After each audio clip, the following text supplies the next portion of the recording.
Hey guys, it's Siri and welcome back to my YouTube channel. Hope you guys are doing well. Welcome to a sit down video. I haven't done a sit down video in like maybe 5 months, but yeah, welcome. If you're new here, hi, my name is Siri. I live in Hanoi, Vietnam. I've been living here for almost 6 months now and I teach English here. And in today's video I'm just going to be telling you guys, I asked you guys to leave me some questions about teaching in Vietnam, any questions you have, and that's what I'm going to be sharing with you guys in today's video. I'm going to try my best to really keep this video under 10 minutes or between 10 to 15 minutes, but however I hope you stay to the end because this video will be very packed with informations you might need. So yeah, without talking too much, let's jump straight into the video. Okay, so the first question I have here, someone asked, did you learn Vietnamese prior to teaching in Vietnam, and why did you choose Vietnam? By the way, if I'm looking down here, I'm looking at my phone. No, I don't speak Vietnamese and I haven't learned, but I hope to learn. And why did we choose Vietnam? Honestly, we just went with my gut. If you don't know, I'm here with my husband, so both of us are here and we're both teaching. I went with my gut. We went with our gut when it came to Vietnam. We were contemplating between either Vietnam or Cambodia, and we just decided, you know what, let's go with Vietnam. And we're very happy we chose Vietnam. There was no specific reasons. I've been asked these questions before. No specific reason. It was just a gut feeling. We just felt like we were really gonna like it here, and we felt like this would be a good place for us. And so far so good. Fingers crossed. Knock on wood. No jinxing. But yeah, that's it. Okay, moving on. The next question is the school system better than the States? Like, does the school system in Vietnam respect teachers and stuff there compared to the States? So I don't know what the school system in the States looks like. I've never lived there, so I honestly cannot compare. However, I would say just from being here teaching, I started teaching in November, so I've been teaching for about 4 months now, or almost 5 months, because I'm currently filming this in March. I would say so far I've really felt so good being a teacher here. Like a couple days ago it was International Women's Day, and I've never been in a place where International Women's Day was celebrated before. Like, I mean, I've always known about that date, and you just know it's the day that women appreciate themselves and people appreciate women. But my school went all out. They gave all the teachers, like all the female teachers, like presents. All the main staff, you know, ordered stuff for us, like they bought us snacks and things like that. And even the students made little bracelets for like their classmates that were girls. So yeah, I would say teachers are being treated here so far from what I've experienced. And like I said, I can compare to the States because I've never been there, but this has been my experience so far. Okay, this next question is one that I really got a lot of, is how can I apply for a teaching job in Vietnam from Nigeria? So I don't know if I mentioned earlier, but I am Nigerian and I'm teaching here. And I would say there are 2 ways you can apply, which is obviously online. Actually, both ways are online, not 2 ways. You can apply online, but you can use 2 different platforms. One platform is called Vietnam Teaching Jobs. I'm very sure I'm going to put the link in the description box. You can check it out. On that online platform, you have different schools here in Vietnam, in different cities, different provinces, with job ads saying the specific description of what kind of teachers they need, what they expect. So that's a very good place to start. And also another place to start is different Facebook groups. If you go on Facebook and you just search teaching job in Vietnam, different groups will pop up. Because I live in Hanoi, I can tell you one. It's called Teaching English Jobs in Hanoi. That's if you want to teach in Hanoi, you can check out that group. Every day schools are posting, agents are posting. Be wary of agents. They can be very scammy. Maybe that can be for another video. Be wary of agents. They can be very scammy. However, schools are always posting there. So if you're looking to apply for teaching jobs, you should try out those you try out those 2 mediums that I just mentioned, and you know, just keeping at it. It's not easy for non-native speakers to find a job, I'm not gonna lie. But with Nigerians would be considered as non-native English speakers, even though we speak English. That's a story for another day. But it's not easy. However, it's possible to find a job. So the next question I have here is, do you teach regular school or special subject, and also what subject do you teach? So I teach in a private school. It's an international school, and I teach I teach primary school. So I teach grade 2, grade 4 and grade 5s, and I teach English. So yeah, that's what I teach here. Not a special school, just a regular private school here, and those are the 3 grades that I teach of the primary school. So the school I work at, they have kindergarten and primary school, and I work in the primary school section of the school. Okay, so the next question, this person asked a bunch of questions, so I'm just going to go through them one by one. The first question is, how do I begin the process of applying to teach in Vietnam from Nigeria? So I've already answered this one. I already mentioned the 2 online platforms you can try, the Vietnam jobs. I forgot the name of the website. I'm going to put it in the description, so please check the description box. And also the English teaching in Hanoi, if you want to work in Hanoi, or like I said, just go on Facebook and just type teaching jobs in Vietnam, and different Facebook groups are going to come out. I'm going to make a separate video specifically for Nigerians and other Africans about documents you would need to teach, like documents you would need here to teach and what to do with those documents. It's very important. I don't want to add it here because it's going to be very long, but keep an eye out for that. I'm going to film that today. After I film this one, I'm going to film that and put it out in the next couple of weeks, so keep an eye out for that video. The next question is, what are my chances of getting the job? I'm not gonna lie, like I said, the chances of getting the job, there's a good chance that as a Nigerian you get a job here. However, it's not going to be as easy as someone who is from the English. It's not going to be as easy from the people. Oh my god, I can't speak. It's not going to be as easy compared to the people who are considered native speakers. So people who are considered native speakers are people from Canada, America, the UK, South Africa, Australia, New Zealand, and I think Ireland. Yeah. Every other person we are considered as non-native. Even if you speak English, even if English is all you've spoken all your life, as long as you know from those countries, you will be considered non-native. And also, the darker the shade of your skin tone, the more difficult it is. I mean, this is true.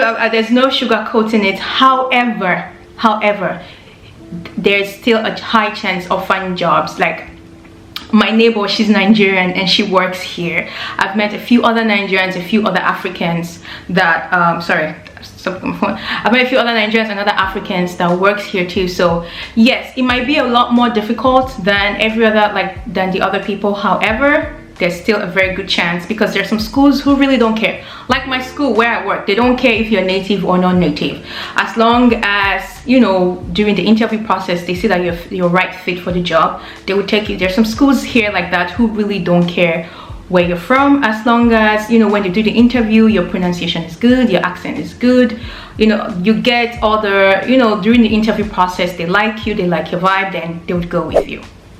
Okay, the last question from this same person is, what is the salary range like?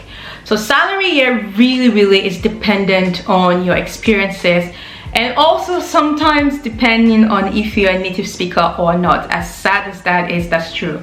Native speakers, people from this country I mentioned, tend to get higher pay, and also depending on how many years of experience you have, you also tend to get higher pay. However, I would say you shouldn't take anything below $1,500 US. Anything below that, honestly, is slave labor, if you ask me. So you can make anywhere from between 1,500 up to 3,000, 3,500, depending on your experience, depending on the city, depending what the school is offering you. So and also the cost of living here is so cheap. I can't even state how the cost of living here is so cheap. Like rent is so cheap, food is so cheap, transport, like anything you can think of, living in Vietnam is so cheap. So even if you're on the lower end of like the salary, even if it's just to start out, even if you're earning quite low, the cost of living will be very cheap. It's not really gonna, you know, you're not really gonna spend much into your salary. However, just keeping in mind, anything below 1,500, honestly, US, it's a very low rate. The school is offering you low rates, so just keep that in mind. Okay, so this next question, this person says, for Nigerians already in Vietnam, what is the best way of getting a solid teaching job? Facebook groups, easy as that. Facebook groups. I got the job I have now through Facebook group. It's so funny how I even got this job. I feel so lucky because this job literally fell on my laps. Like I was laying in my bed and this job came to me. So I feel very lucky. I'm not gonna lie, I'm very lucky. I applied to a lot of schools on this teaching English job in Hanoi Facebook group, because we live in Hanoi. Obviously I want to work here, so I applied to a lot of Facebook, a lot of jobs on there. Even the ones that said they don't want non-native, I still applied. Even though I'm a non-native, I still applied, you know. And some of the jobs, it's agents that post these jobs. Like the school would go through an agent to post these jobs, or some is the school that would directly post the job. So I got my job through Facebook group, and most people here will tell you just go through Facebook groups. If you're already in Vietnam, honestly, it's so much more easier than if you're Nigerian or if you're non-native applying from outside Vietnam. I'm going to be honest with you. If you're already in Vietnam, I would just say Facebook groups. Just keep searching every day. Just keep emailing or sending messages to schools a day. If it's 10 schools a day, 20 schools a day, however you might do, however you might be able to do, just keep at it. One school is gonna get back to you and they're gonna want to hire you. So all the best, all the luck. What am I saying? Best of luck to all of us. That's what I was trying to say. Yeah. Okay, the next question, this person says, as a Nigerian, is it possible to get a teaching job with visa sponsorship along?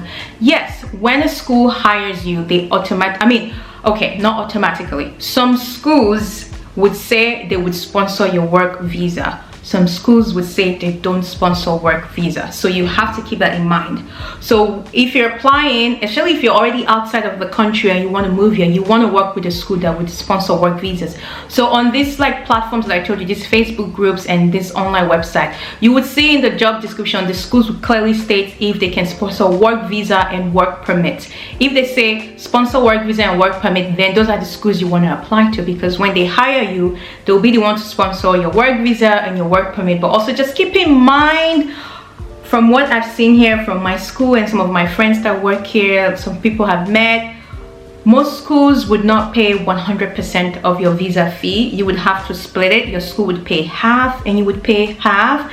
It can be expensive or not expensive, again, depending on if your school is doing this work permit or visa with an agent. If your school is working with an agent to process your work permit, it might be a bit more expensive because obviously the agent fee is on top of it. But if your school is just doing the work permit themselves with no agent, it would be very low. Because, for example, my school, for my work permit, just in general with all the teachers at my school works with visa agents to do the visas and the work permit. So it's a lot more expensive. However, it is faster. The visa agents, in a week you have your visa. However, where Carson works, my husband, his school does the visa processing all by themselves. They go to immigration by themselves. They don't go through an agent. His was lesser, like price-wise, his was less expensive than mine. However, his took longer, over 2 months to process. So yeah, but yes, back to the question, schools here will sponsor your work permit and your work visa. So keep an eye out for that when you're looking at this job, if the school said they can sponsor work permits and work visa. Okay, next question. This person has 2 questions. The first one is teaching in Vietnam worth it? Absolutely yes. It's so worth it in my opinion, if you ask me. If you don't know, if you've been here for a while, then you would know that we lived in Korea for 4 years. Carson lived there for 5 years. I was there for 4 years. I wasn't teaching there, but Carson was, and I had lots of friends who were teaching there. And you know, excuse me, from talking to them and just being there, I can really tell you the difference between teaching in Korea and teaching here in Vietnam. It's absolutely worth it. Cost of living here is so low. I cannot say that enough. Like, you're gonna save a lot here if you have a very decent lifestyle, even if you're spending money a lot. Honestly, cost of living here is so low. It's worth it. The country is beautiful, the food is nice, and there's like so much to see here. Like, absolutely worth it. And second question is, what is the salary range per month? Like I stated earlier, anything you can earn anywhere between 1,500 up to like 3,000, 3,500 US, depending on your experience and also where you're from. Like I said, anything below 1,500 is slave labor. So I mean, it's all up to you if you want to take anything below 1,500. However, you know, yeah, that's the salary range for like working here. All right, moving on. Next question. This person said salary range for beginners coming to Vietnam. I already said it. Obviously, if you have maybe no experience, you would be at the bottom level of like the salary. But the more you work, or the more your experience grows, there's room for bargaining, and moving higher. And the next question is best provinces to consider teaching there. Okay, I'm gonna say I'm in Hanoi, so I'm in the city, I'm in the capital, and I like it here. But there are like provinces here, like the countryside, and I would say for most non-native speakers who are trying to come here, especially if you're a non-native speaker and you're not in Vietnam already, most people, there's schools there in like the provinces that are looking for teachers. Obviously the pay is less than if you're working in the city, but people like schools in provinces are much more open and much more eager to employ non-native speakers as well. So I'm gonna say it out here, if you're like a non-native speaker, you're Nigerian, Ghanaian, anywhere from Africa or any of the other countries that are considered non-native, and you're outside the country and you want to get here, I would say be open to considering working in the provinces. Now it might not be the best because it's going to be really small towns that you're probably going to be the only foreigner there, and most of the schools there, they always want to sign like a school year contract, so you would have to be there for a year. However, that gets you in the country, right? And when you're already in the country, it's a lot more easier than finding jobs than when you're outside, because most schools already want people that are already in the country, right? You just apply and then you can start as soon as they want you without having to wait for you to do your visa, blah blah. So as per best provinces, honestly, I don't know what province would be the best to teach at. I live in the north, so I would say any province here is quite good in my opinion. However, it's really going to be small towns, and like I said, you might be the only foreigner there. And also another thing to consider is when you're working in the provinces, they might not pay you as much as they would pay you if you work in like the big cities like Hanoi or Ho Chi Minh or Nha Trang or Da Nang. However, if it's just for you to have an opportunity to just get in the country, I would say go for it. It's only for 1 year. 1 year goes by very quickly. You finish your contract and you can find other jobs while you are already in the country to move to like the bigger cities and have more chances and opportunity to earn higher. All right, moving on. This person says, hey Siri, hey, I just subscribed to your channel. Look at my phone. Look at Siri popping up because I called my name. Go away, Siri, not talking to you. Go away. I have just subscribed to your channel. I am currently in the middle of a Tefl course. I'm doing 120 hours. Did I choose correct, or was I supposed to do 150 or above? 120 hours is perfect. You're doing it right. That's a good hours of Tefl to be doing. So yeah, you're doing good.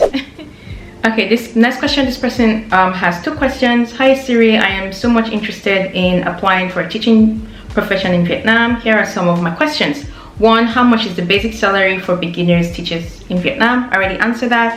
And 2, how's the cost of living there, like an apartment fee, transportation fee, such food and such.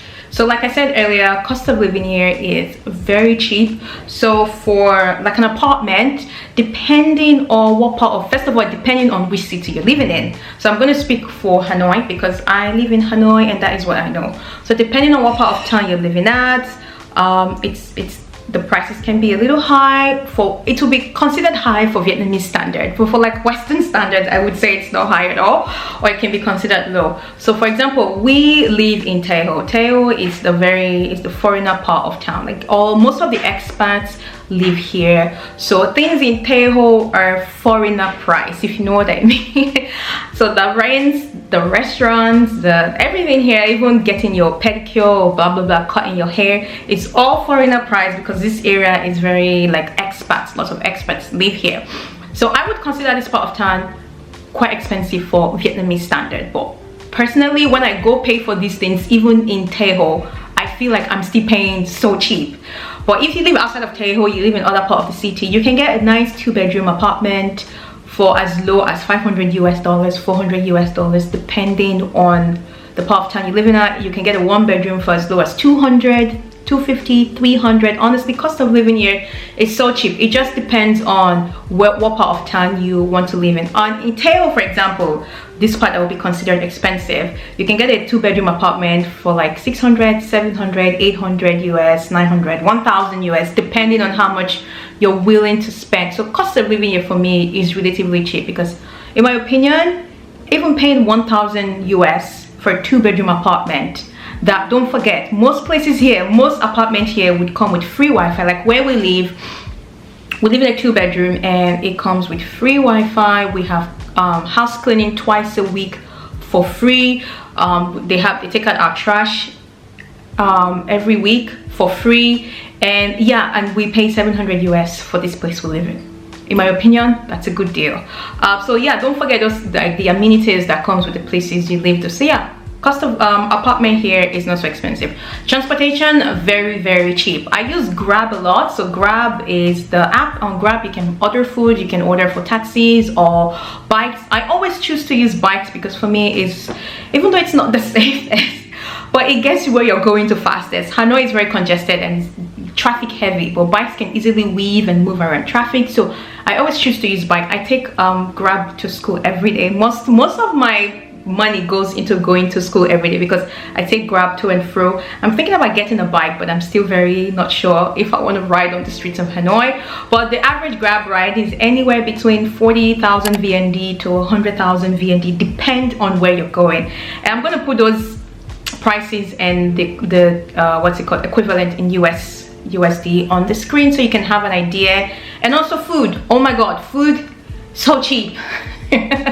Food is so cheap. Like honestly, it is better to eat out in Vietnam, or at least in Hanoi, than to go to the grocery store and buy groceries. Sometimes Kristen and I will go to the grocery store just to buy something to make a dinner, like say pasta or rice or whatever, and would spend like the equivalent could be anywhere between $10 to $12 to buy groceries to make dinner.